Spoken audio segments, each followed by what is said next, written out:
I don't even know how to start today's video because it's like literally mind-boggling that we're here to, like, this is 3 years after we started the project. Andy and I, and Andy mostly, I mean, I really just, all I do is just take the camera and just talk around Andy working. So it's not really me. Today we've got Matt from HD Tuning here. We're headed to the dyno, and this is the last thing to do. It's kind of surreal because this is like a weird car, right? Like, once you work on a car for so long and one that was in such a bad position for so long, you just don't know what to think, right? You just don't know how to react. You don't know like what to do. And well, it's kind of like wedding day, right? It's really what it is. It just seals the day and it's over.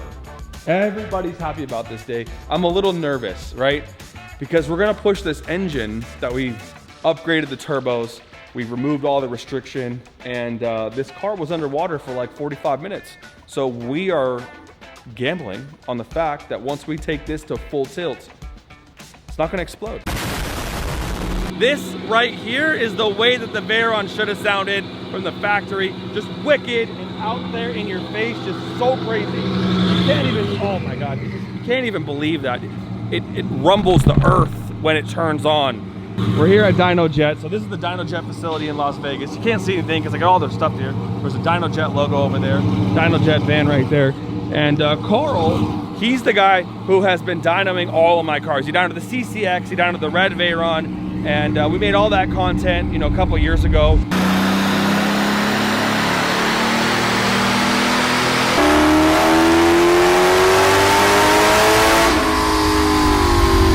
So we're going on this lift here so that we can get onto the dyno, because this is an above ground dyno. The car is so damn loud, you're not gonna be able to understand the sound. We're about ready to do our first run. This is gonna be the baseline, and Matt's got a pretty good prediction of what he's got going on. So Matt, Steven, myself all think that we're gonna hit 15 to 25% increase over the baseline.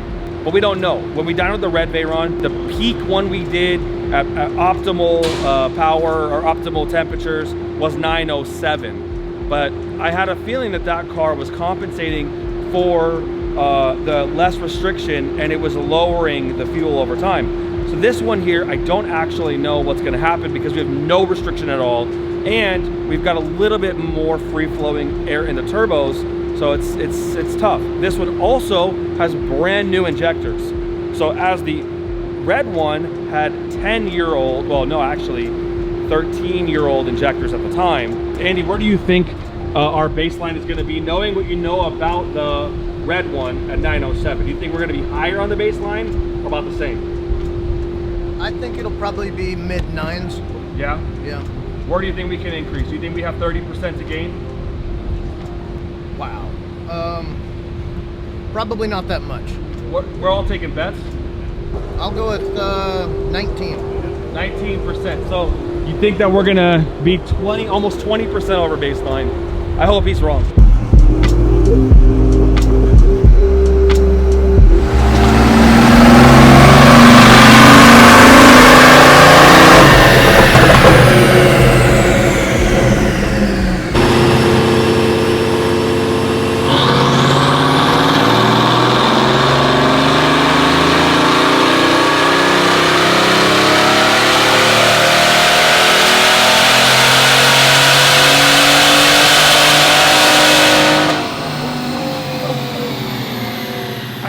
I can't even breathe right now. Oh my God. I can't see. What does that say? I think it says 8 something. Carl, what does it say? Not something you're gonna like. What does it say? 8 something? Nope. What is it? 664 horsepower. Nice, 600 horsepower. We've cut the Veyron's horsepower in half. What a fucking achievement. Let's go home. I told you, Matt, it's compensating for that shit. And that's why I was like, I don't know if it's gonna make big power. Let's run it again, see, because it's probably adapting to the load. Of course, yeah, so we gotta adapt to the load. This is a brand new, I guess, build, whatever you wanna call it. So the car hasn't fully adapted. I've only put 30 miles on this car, and well, new achievement unlocked, all right? 630 horsepower on my Veyron. What a fucking day. Let's get it. Andy, 600 horsepower, so we can at least get back to stock and we'll have 50% increase. These are brand new ECUs. Oh, Everything is new. All the electronics in the car, every ECU, every module, everything. okay. So there's only been 30 miles on this car. Okay. Maybe less, like 27. Honestly, it's not the first time I've seen a car need to adapt on the dyno, so I wouldn't take this as gospel. It's also a lower gear, there's not a lot of load. So we're gonna do it again in fifth. Also, There's measuring 100 AFR. octane in the car right now too. Okay. good So to- I wanted to make sure it was 100. okay. We're gonna try to beat 630 horsepower. This time, we've got an AFR in the back, and Andy's gonna take it into fifth gear. So we should be able to check the excess load. Now I'm prepared.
It's a longer gear, but it's still making the same power. So I think it's safer to run in fourth. But maybe we should try that key thing you were talking about.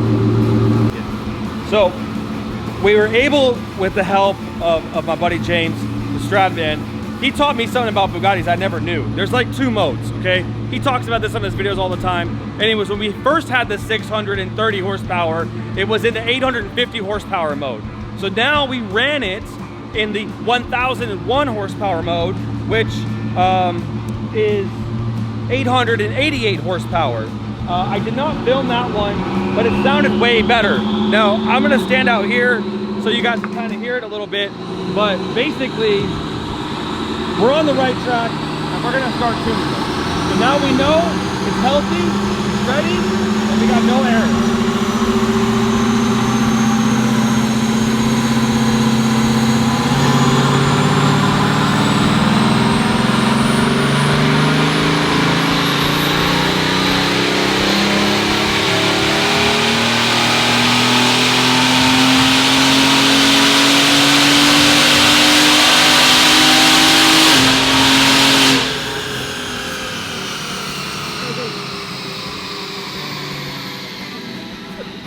Nobody can stand next to this thing.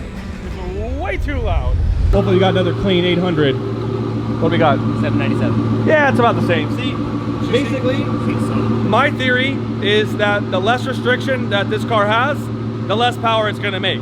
So if you put the cats and the muffler back on, it'll probably make just a little bit more horsepower. I love the look on your face. You have no idea how hard it was to get it tuned in here. Isn't it something that you like get off on, getting those challenges check marked? Once they're done, yes. The cold start on this thing is absolutely wicked.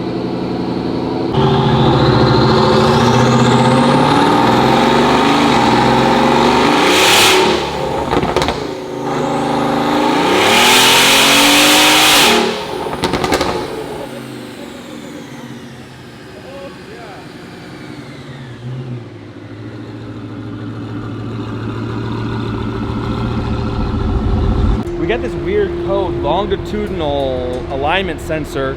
So basically, it's telling the car which direction it's going. So it's kind of odd, but I don't know.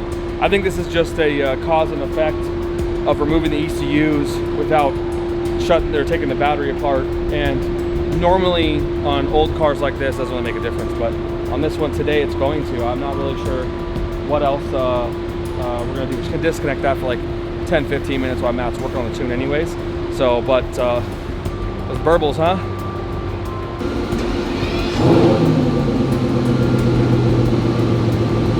flashing. Let me drive her up for a minute. Just keep driving it.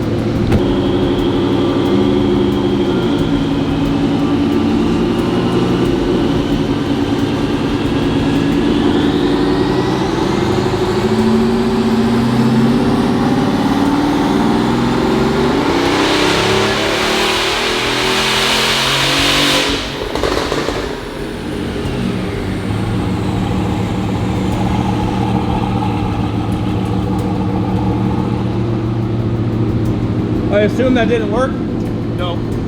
Disconnect the battery again and then pull on this. He's time. going to use the Gotta do, right? VCDS real quick. Okay. So we'll see if that works. Andy's back. You want to keep the code or the cord in there, or you want to disconnect it? The ABS light's gone.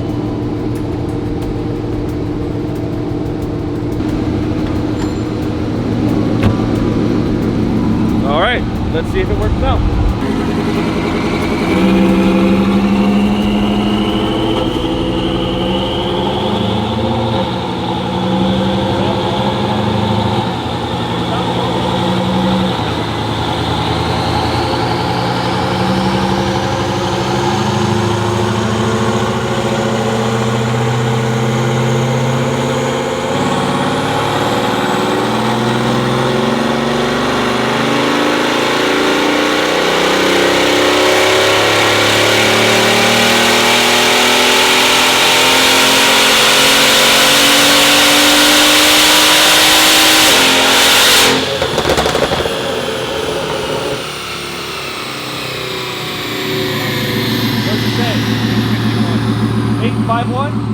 Yeah, so we gained like 40 horsepower. No, look at how it is ramping up. I can't tell what RPM that is, but you see, basically the wastegate is opening. Instead of carrying that trajectory, it's dipping. It's like it's in limbo. This looks like the same thing it looked when we did the baseline that had the lower key. Okay. Just the shape of it. So either it's torque intervention, most likely.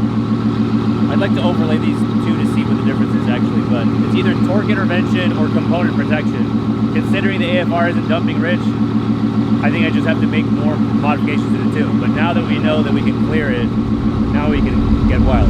Okay, so basically what's happening right now is that we have a file that is either going to make the exact same power it already did, and we have a mechanical issue, or we're going to make more power and we're going to start tuning this thing. So it's like one or the other.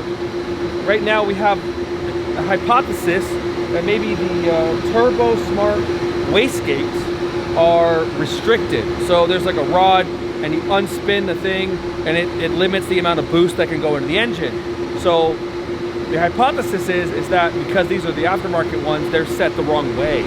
So when Andy and I set them, we went lower boost versus higher boost. So if that's the case, then basically we have to take this thing back, put it on the lift, adjust it, you know, get the exact specs, and then from there we're going to have to tune this all over again. But I mean, in reality, it's better. We're good. It makes decent power. It's not terrible. It sounds really fucking cool. So no start. Oh, that's cool. Matt, doesn't start. The no start. I got warning lights on the dash. I got gearbox, parking brake. I'll plug it in, we'll check it out. Yeah.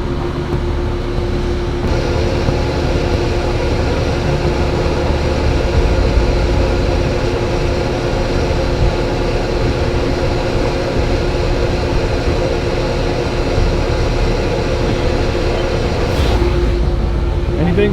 Check the brakes. What? Check the brakes.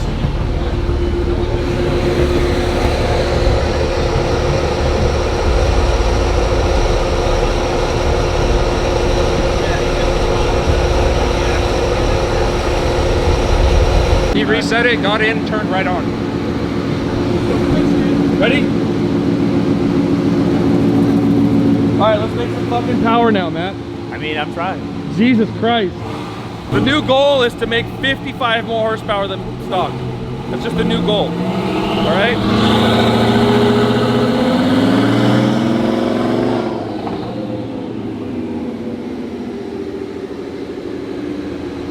Oh, something else is fucked up. Bring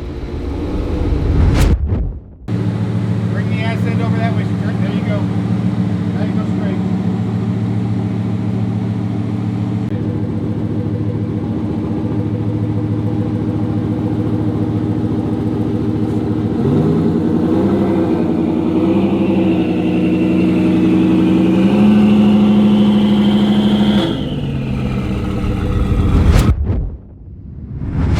For those of you guys that are wondering what happened after we put it on the lift, we figured out the issue and why it made just a little bit less horsepower than stock. Now, the stock baseline with exhaust from my red car was just over 900, and we made just under 900 with the purple car. Now, to that, it's pretty interesting because what our issue was is that when I installed the Turbo Smart wastegates, I should say Andy, we chose just the base model 10 PSI spring.